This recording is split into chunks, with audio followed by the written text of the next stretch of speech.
Hello everyone, today Loki Season 2 is out, so let's get started and let's talk about Season 1. Loki, Season 1 begins with him being captured by the Time Variance Authority, TVA, after escaping with the Tesseract in Avengers: Endgame. TVA is basically an organization that protects the timeline. While Loki is on trial for time violation, a TVA agent named Mobius tells Loki that he could be useful to the TVA. Loki was not punished for violating the laws of time, or he negotiated with TVA agents to help capture the time warp Loki was hunting and killing. Loki thinks of a place where Loki variant, who is hunting down and killing TVA agents, can hide without changing the timeline, and when he tells Mobius, Mobius at first refuses. But Loki takes Mobius to a world that is about to be destroyed, and tells the people that the world is about to end and makes them act like fools. When he saw that the timeline had not changed, he accepted what Loki had said. After that, Loki looked at the world destruction figures that could be separated in time, and it was a supermarket in 2050 that the world will be destroyed by a level 10 storm. That place will be used by people to take shelter from the storm, and Loki and Mobius suspected that there might be a time gap there, and Loki and Mobius called the army with full weapons. Then Loki discovers that the time warp is not what he thought, but a female Loki.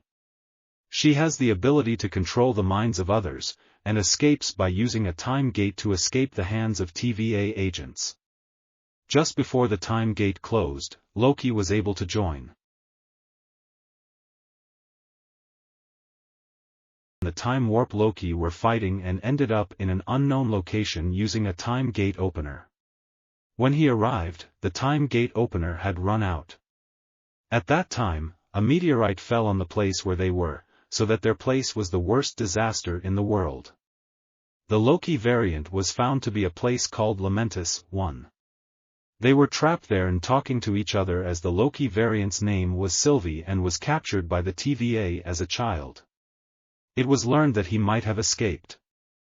Sylvie is determined to take revenge on TVA because her life has been destroyed by TVA. When they talk, the two Loki fall in love with each other, and that love causes a time warp even in the end of the world, so Mobius finds out where they are and comes to arrest them. Mobius accused Loki of being a traitor, but Mobius was unconvinced, even though he explained that all TVA agents were time warps, not created by the three time warpers. But in the end, it was found out that the three time warpers were not real, it's created robots. Loki too was fighting TVA agents and came into contact with their weapons and ended up in an unknown location. It was there that Loki met various forms of time warps, all of whom had been removed from the Great Time Stream, and that place was called the Void, the end of time.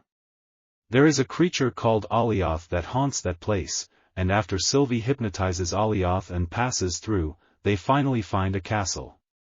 In the castle, there is Kong, the creator of TVA, who is protecting the time stream, and once there was a war between him and his variants, and the entire universe was destroyed. To prevent that from happening, he said that it was created as a single timeline. He told two Loki to succeed him. Loki seemed to accept Kang's words, but Sylvie refused and tried to take revenge, so the two Loki quarreled, and finally, the original Loki kicked out of the time gate and returned to TVA. Sylvie kills Kong in revenge. Kong died saying that his variant would arrive soon. On the other hand, the TVA that Loki is in is not what it used to be and changes are taking place. TVA has a huge statue of Kong and Mobius doesn't know Loki anymore. Season 1 ends here. Here's a summary for those who haven't seen Season 1. Let's cheer for Season 2. Thank you all.